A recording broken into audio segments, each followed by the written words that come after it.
para todos, el Señor los bendiga. Mis hermanos, quiero invitarlos a que me acompañen a leer el libro de Primera de Pedro 1:6, por favor. Mientras que estás buscando allí, permíteme orar un momento por ti.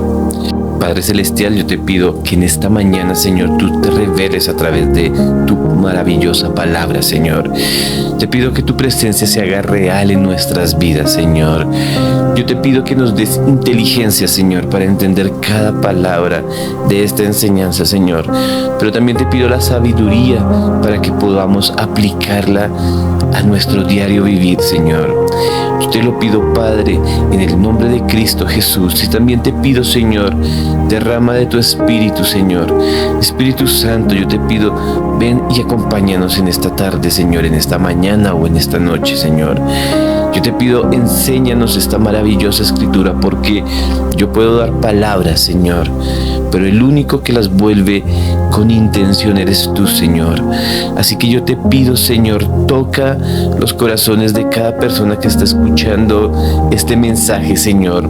Y te pido, Señor, revélales por medio de tu Espíritu, Señor, y que quede impregnado en sus corazones, Señor. Te lo pido, Padre, en el nombre de Cristo Jesús. Amén y amén. Bueno, les había dicho, Primera de Pedro 1:6, la palabra del Señor dice así: en lo cuales vosotros alegraréis, aunque ahora por un poco de tiempo, si es necesario que tengáis que ser afligidos en diversas pruebas, para que sometida a prueba vuestra fe, mucho más preciosa que el oro, el cual aunque perecedero, se prueba en fuego, sea hallado alabanza, gloria, honra, cuando sea manifestado Jesucristo. Amén y amén. Bueno, mis hermanos, quiero decirte que todos nosotros, tú y yo, vamos a pasar por algo que se llama la prueba. Y es que, aunque tú no la quieras pasar, es necesario que pasemos por la prueba y sea manifiesto el poder de gloria de Dios en nosotros. Déjame, te lo explico con varios ejemplos para que entiendas un poquito más. Jacob tiene un hijo con Raquel y lo llama José. Lo ama más que a todos sus hermanos, dice la palabra de Dios. Así que le hace una túnica de colores, lo cuida más que a los otros hermanos. Y eso generaba un poco de celo a sus hermanos, pero lo que generó muchísimo celo era que Dios se manifestaba en la vida de José y le daba sueños, les daba visiones en donde ellos se arrodillaban delante de él, y esto generó muchísima molestia a sus otros hermanos. Ahora quiero explicarte esto porque a veces no nos ponemos en los zapatos de los demás. Ellos, ese pueblo estaba buscando el favor de Dios. Ellos sabían que en su linaje vendría el Cristo, todos lo sabían. Así que todos buscaban agradarle a Dios. Pero cuando uno de ellos se agrada a Dios más que de los demás, obviamente genera celo. Esto mismo pasó con José.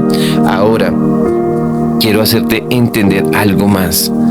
Si tú no eres muy sabio para saber en qué momento dar las palabras que Dios te ha dado a ti, es mejor callar, porque esto es parte de la madurez espiritual. José en ese momento no tenía madurez espiritual, así que de alguna forma molesta les daba a entender a ellos que tenían que humillarse delante de él. Ahora, ¿a quién le gusta humillarse delante de otra persona? A nadie. Por esta razón, eso generaba envidias, molestias. Es decir, José tenía la bendición, pero no tenía la madurez espiritual que debía tener como siervo de Dios. Así que él es vendido a causa de esto que te cuento, y él dura mucho tiempo siendo esclavo y después en la cárcel, aproximadamente 13 años. Cuando pasan los 13 años, él ya tenía 30 años y es llamado por el faraón. Imagínate, después de 13 años de de estar sufriendo, es llamado por el faraón. Él interpreta el sueño. El faraón dice: ¿dónde hallaremos un hombre con el espíritu de los dioses como él? Así que lo pone como gobernador, el segundo al mando en Egipto. Y desde allí en adelante su aflicción termina. Ahora, si tú me acompañas a leer el libro de Génesis, capítulo 45, versículo 5, dice así: ahora pues, no os entristezcáis, ni os peséis haberme vendido acá, porque para preservación de vida me envió Dios delante de vosotros. Y quiero explicarte, hay una diferencia del niño que hablaba de lo que Dios iba a hacer con él, al hombre que entendió por qué tenía que pasar esa prueba. Acá hay madurez espiritual, hay un cambio, hay un clic, hay una transformación, hay una madurez espiritual. Esto lo dio 13 años de prueba. Hay otro hombre que también pasó por una prueba, y ese hombre se llama Job. Este hombre se cree que fue familiar de Abraham, un hombre también apartado de todo tipo de dioses, llamaba solamente a Jehová Dios. Y dice la Biblia que él era uno de los hombres más ricos del oriente. Él se ubicaba en Ur. Ahora, se cree que Job vivió desde más o menos el tiempo en que José ya era gobernador y había traído a Israel a la tierra de Egipto, y termina aproximadamente cuando ya son convertidos en esclavos. Pero bueno, este hombre era amado por todas las personas que estaban allí. Los jóvenes le abrían espacio cuando lo veían pasar, se corrían para que él pudiera pasar. Cualquier banquete que se tenía que hacer, lo esperaban para que él diera unas palabras y ahí sí podían comer. Era un hombre que aconsejaba a muchos, un hombre de gran valor, hombre maduro espiritualmente, pero también tuvo que pasar esa prueba. Así que en un solo día muere 7 hijos que tenía, 3 hijas, pierde todo el oro, toda la plata, todo el ganado, los terrenos, lo pierde todo. Después viene sobre él una enfermedad que era una llaga desde la cabeza hasta los pies. Y él está allí afligido porque pierde absolutamente todo, como cualquiera de nosotros hubiese podido experimentar un dolor extremo de perder a sus hijitos, de perder todo. Y la palabra dice que su esposa le dice: maldice a Dios y muérete. Y sabes, eso era lo que esperaba Satanás que le hiciera. Mas la Biblia nos revela algo totalmente diferente. Cuando pasa todo esto, él rompe sus vestiduras y dice: en todo esto no pecó Job, ni atribuyó a Dios despropósito alguno. ¿Sabes? Él desde el principio mostró madurez espiritual. Desde el principio él no pecó con su boca atribuyéndole mal a Jehová, ni despropósito en cada cosa que hacía. ¿Sabes cuánto le duró la prueba? 1 año.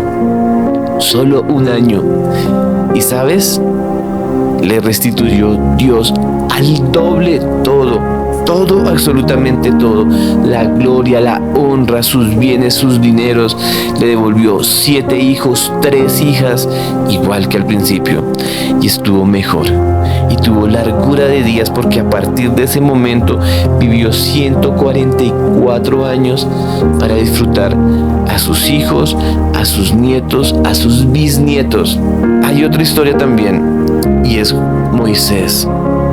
Un hombre que fue llamado desde su juventud para ser siervo de Dios. Todo el mundo sabía que en él reposaba un propósito gigante, hasta él lo sabía. En su niñez fue rescatado de las aguas, ya que los egipcios deseaban matar a todos los niños menores de 1 año. Y acababa de nacer Moisés, así que tuvieron que esconderlo hasta el momento que ya no pudieron esconderlo. Lo pusieron en una canasta y lo colocaron en el agua. Y mientras ese niño estaba allí, su hermana María cuidaba de lejos que el niño no se ahogara. Y esa canasta llegó hasta donde estaba la hija del faraón, bañándose en el río Nilo. Y dice que al verlo, lo quiso como hijo y lo adoptó. Adoptó un hebreo. Y sabes, Moisés fue educado con el conocimiento de los egipcios, pero también con el conocimiento de los hebreos. Y él se levanta a los 40 años y sale a caminar por Egipto y ve a un egipcio golpeando a un hebreo. Y él dice que se molestó y fue y sin querer lo mató, escondió el cuerpo y siguió su camino como si nada. Pero al día siguiente volvió a salir y vio a 2 hermanos hebreos que peleaban y les dice: no peleen. Y uno de ellos le dice: ¿qué harás? ¿Me matarás igual que al egipcio? En ese momento él se dio cuenta que si ellos lo sabían, ya todo el mundo sabía que él había matado a un egipcio. Es decir, la ley por estar viviendo en Egipto era que si mataba a un egipcio, ciertamente morirían. Así que le tocó huir. Huyó por 40 años, se escondió en el África, conoció a Gedrón, que era su suegro, y a su hija, que era una cusita, es decir, una mujer de color. Y él se casa con ella, tiene 2 hijos, pero su propósito de vida se truncó. Y estaba triste, me imagino, andando por el desierto con unas ovejas de aquí para allá y de allá para acá, cuando después de 40 años es llamado por Dios en la zarza ardiente. Y yo puedo ver allí la humildad que había en este hombre, porque tenía temor de ir y Dios tuvo que insistir en hacer su llamado. A diferencia de un Moisés de 40 años que con su mano quiso hacer la voluntad de Dios.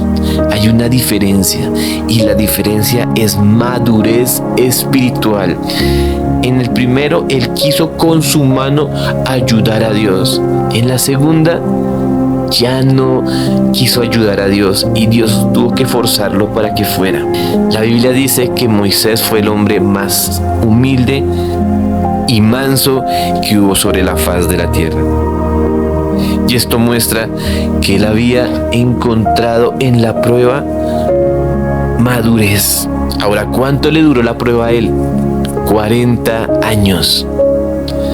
Hay otro hombre que, aunque no fue un hebreo, nos muestra la realidad de cómo este hombre permitió que el orgullo lo gobernara.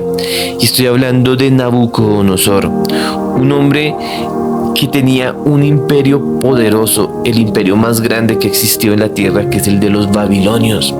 Y él estaba allí, Dios le dio la autoridad para que tomara todo ese lugar, todos esos pueblos, todas las naciones. Esto venía de Dios y no de su mano. Así que un día, y si lo quieres buscar, eso está en Daniel 4, él tiene un sueño, ya que él era un hombre bastante soberbio.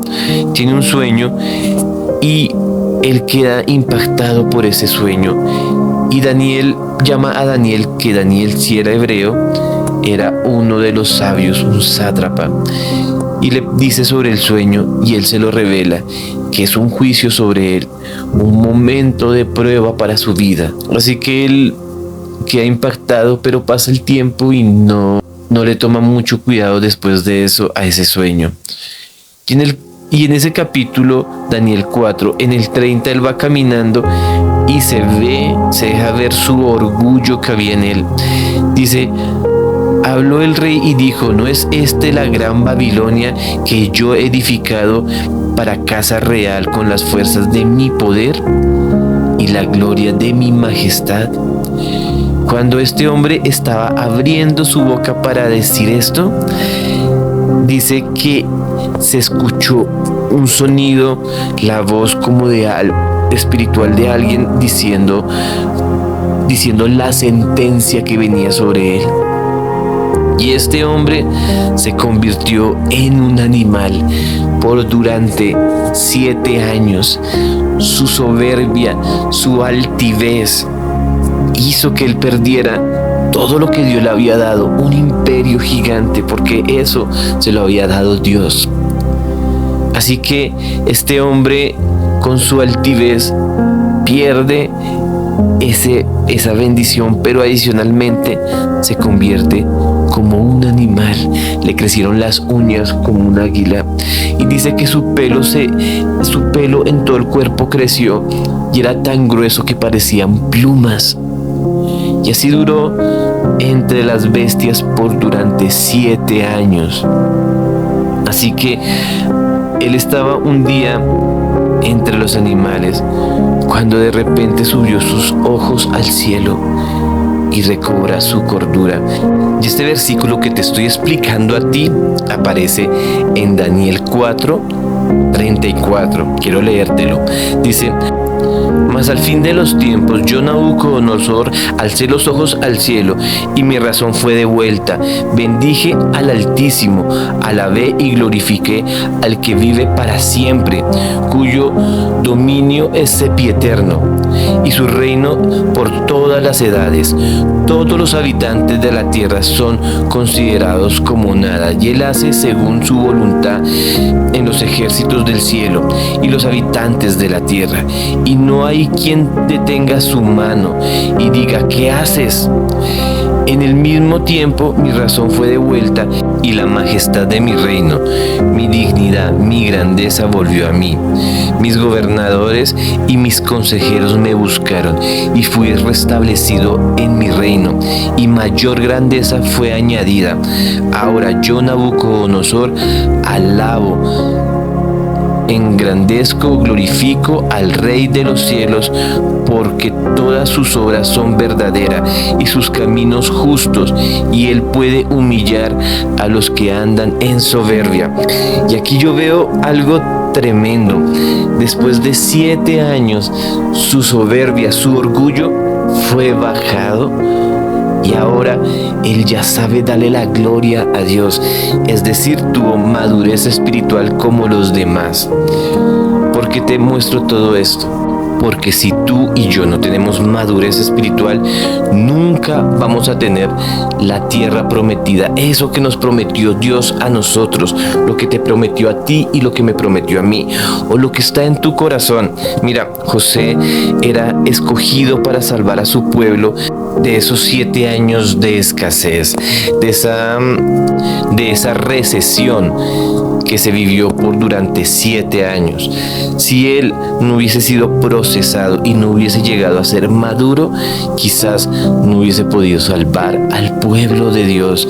Así que hoy te vengo a decir a ti que quizás culpas a todo el mundo por tu situación, por tus tristezas, porque te pasó esto, te pasó lo aquello, mi esposo me hizo, mis hijos me hicieron, mis padres, mis vecinos. Culpas a todo el mundo, victimizándote y haciendo victimario a los demás. ¿Sabes? No tienes que hacer eso. Si tú no entiendes que a veces tenemos que pasar por pruebas, momentos difíciles para crecimiento espiritual, entonces nunca vas a tener la bendición de Dios, nunca lograrás eso que está en tu corazón. Por eso es tan importante pasar por pruebas, pero tener la madurez, crecer en lo espiritual, porque pasan 2 cosas. Si pasas la prueba y te vuelves maduro, vas a ser bendecido, pero si no, en tu corazón se va a generar un espíritu de ruina, de odio a todo el mundo. Así que es importante que tengas en cuenta esto. Si entiendes que la prueba te bendice, entonces vas a ser bendecido en todo, y vas a entender que son las circunstancias las que permitió Dios para tu crecimiento espiritual, como lo dijo José a sus hermanos: no fueron ustedes los que me vendieron, fue Dios el que lo permitió. Eso tienes que entenderlo tú, no fueron los demás, es Dios trayéndote conocimiento, sabiduría a tu vida, y no te tienes que quedar allí. Crece, y verás cómo Dios te bendice. Ahora mira la historia de Job, un hombre que ya era sabio, pero este hombre hizo lo mismo que hizo José cuando ya tenía la sabiduría. Dice la Biblia que él no puso despropósito a lo que vivió. Y vuelvo a ti a decírtelo. Tú que le culpas a todo el mundo por tus situaciones, aprende y entiende que no hay despropósito en los planes de Dios en tu vida. Así que perdona si tienes que perdonar a alguien, pero que se vea la sabiduría que Dios ha puesto en ti, la madurez espiritual. Ahora, Moisés es un hombre que tenía un llamado, pero no sabía cómo llevarlo a feliz término. Y quizás le estoy hablando a un ministro, estos hombres de Dios que dicen: tengo un llamado pero no sé cómo hacerlo, llevo esperando tanto tiempo, tantas horas, tantos días, tantos años y no veo la respuesta de Dios. Bueno, hoy te digo a ti, vive la prueba. Esa prueba te está probando tu paciencia. Tú no tienes que saber cómo hacerlo, el que lo hace es Dios. Aprende a esperar en Dios, no te muevas con tu mano, porque cuando tú te mueves con tu mano te va a pasar lo mismo que a Moisés. Mata a alguien volviéndose homicida, pero perseguido, y tiene que esconderse. No es hacer algo en tu voluntad para que después te toque huir y esconderte, no. Cuando Dios te llama, todo lo coloca Dios para tu vida. Esto es madurez espiritual, aprender a esperar en Dios, la voluntad de Él. No importa cuántas pruebas tengas que pasar. Yo tuve que pasar 19 años para empezar a ver florecer este llamamiento que hoy es una realidad, que hoy te predico a ti que estás pasando por esa misma prueba. No creas que eres el único. Muchos ministros, hombres de Dios, tienen que pasar por esa prueba para ser transformados por Dios, porque tienes que trabajar en ti. Dios tiene que trabajar en ti, en tu conocimiento, en tu sabiduría, en tus dones, en tu paciencia, en todo aquello que está oculto ante tus ojos. Pero cuando pasas por esas pruebas, entiendes y te vuelves como Moisés, el hombre más manso de la tierra. Y Dios lo convirtió en el libertador y en el profeta más grande que Israel tiene. Ahora, Nabucodonosor no era hebreo, pero él tenía un llamado de Dios y Dios lo utilizó. Pero al ver el que tenía tanta gloria, todo lo que tenía, él dijo: fue mi mano. Y eso fue su caída, su falta de humildad, su falta de mansedumbre, de soberbia en su corazón. Y yo te hablo a ti, tanto al ministro como la oveja más pequeñita recién nacida en la iglesia hoy. Si tienes soberbia, si tienes orgullo, si te falta esta sabiduría, Dios te tendrá que pasar por pruebas para que aprendas a entender que todo viene de la mano de Dios, que no es tu esfuerzo el que te da el dinero que tienes hoy, que puedes gozar hoy, o no es tu mano la que te engrandeció para que tuvieses esa casa, ese carro, esa familia, quizás ese ministerio creciente que ya llega a muchos lugares y tú dices: esto es de mi mano. Y sabes, en ese momento Dios se encarga de pinchar el globo de la soberbia que hay en nosotros, porque Él es perfecto para eso. Lanza su dardo, que es la prueba, para enseñarte y enseñarme que si somos humildes, Él nos bendice. Pero si la soberbia está en nuestro corazón, no hay nada que hacer. Es obligatorio pasar la prueba para entender y conocer la voluntad de Dios. Ahora quiero que te devuelvas a Primera de Pedro 1:6, que fue el versículo de base.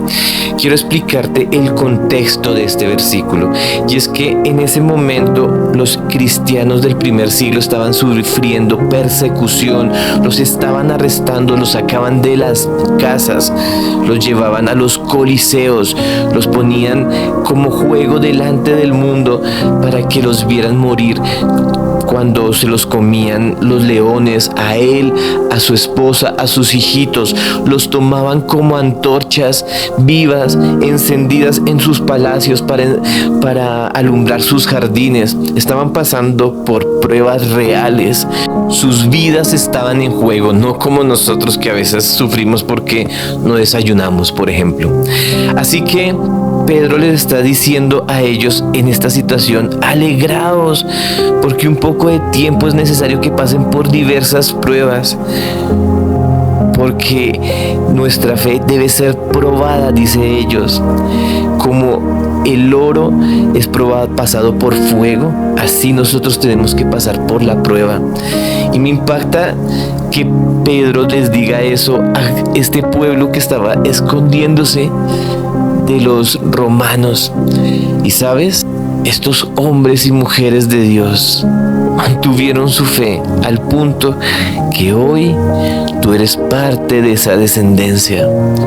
Y yo vengo a ti a decirte: si te humillas delante de Dios, si realmente entiendes por qué tienes que pasar la prueba, no porque los demás te lo hicieron difícil, no, es porque tienes que entender que la prueba es para ti, para transformarte, para convertirte y ser la persona que tienes que ser. Así que hoy vengo a darte una palabra. Si estás pasando por una prueba, hoy tengo una palabra para ti y está en 1 de Pedro 5:6. Dice: humillaos pues bajo la poderosa mano de Dios, para que Él los exalte cuando fuese tiempo. Esa es la palabra que tienes que llevar en tu corazón. Así como estos hombres que en su tiempo, cuando revelaron madurez espiritual, fueron exaltados todos, así Dios te va a exaltar, así Dios te va a levantar. No te preocupes por qué prueba estás pasando en este momento. Recuerda que si entiendes y te vuelves maduro espiritualmente, vas a ser bendecido 100 veces más de lo que eres. Ahora, necesito que lo entiendas en tu corazón, que lo bajes a tu corazón, porque ya lo tienes en tu mente. Bájalo a tu corazón. La prueba te convierte en esa pepita de oro.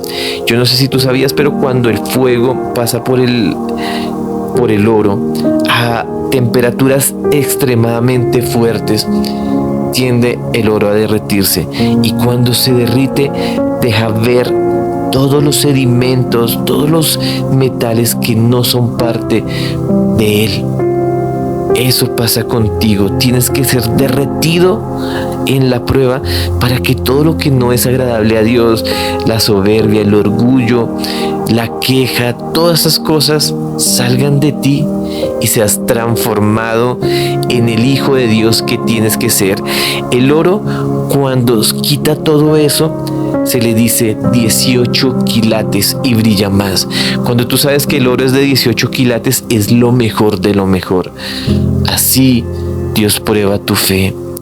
Y yo te digo hoy, vas a ser un hijo de Dios de 18 quilates. Vas a brillar más que todos tus vecinos que están alrededor tuyo, que toda tu familia. Pero debes tener humildad en tu corazón y entender que si pasas por pruebas es por tu culpa y no por los demás, porque Dios tiene que probarte para que llegues a la madurez espiritual. Así que hoy te invito, si estás pasando por esta prueba, que te pongas de pie. Quiero orar por ti para que esa prueba sea más sobrellevadera. Amén. Cierra tus ojos allí donde estás. Padre Celestial, yo te pido en el nombre de Cristo Jesús que toques la vida de esta persona, de este varón o de esta mujer que está escuchando esta enseñanza. Y te pido, ministralo en este momento, Señor. Allí esa persona que está llorando, Señor, tócala, Señor, y úngela. Señor, hay una persona que sintió que como un velo se le quitó de los ojos, Señor. Dale la revelación total y sácalo de esa prueba en el nombre de Cristo Jesús. Padre, te doy gracias por este momento maravilloso. Las personas, Señor, que estamos pasando por pruebas, Señor, yo te pido, bendícenos, guárdanos, protégenos, y te pido, Señor, que tú hagas resplandecer la luz de tu rostro en nuestras vidas. Hazles más llevaderas esas pruebas, Señor, porque por diversas pruebas tendremos que pasar, pero después de ser probados seremos bendecidos, exaltados, como dice la palabra de Dios. Humillaos pues bajo la poderosa mano de Dios, para que seamos exaltados cuando fuese tiempo. Y así como Nabucodonosor tuvo que aprender que era la mano de Dios quien enriquecía y no añadía tristeza, así hoy venimos a ti, humillados a ti, en el nombre de Cristo Jesús. Amén y amén. Mis hermanos, si esta enseñanza te ministró, tocó tu corazón, te voy a pedir el favor que me regales tu like. Con eso podremos llegar a otras personas en todo el mundo y llevar el evangelio de Jesucristo. Y con esto tú te convertirás en misionero solo con un like. Imagínate. También te voy a pedir que si te gustó esta enseñanza y quieres escuchar las que vienen en camino, suscríbete en este canal, activa la campanita, con eso serás parte de esta comunidad y también sabrás cuando llegue una nueva enseñanza. Y te voy a pedir también un favor adicional, compártelo con aquellas personas que están pasando por diversas pruebas, porque así como Dios te ministró a ti, necesitamos ministrar a esa persona. Escríbeme en los comentarios qué te pareció. Yo voy a estar respondiendo de todo lo que tú me escribas. Espero que pases un feliz día y espero que Dios motive tu corazón para poder pasar esta prueba. Dios te bendiga. Espero que estés muy bien.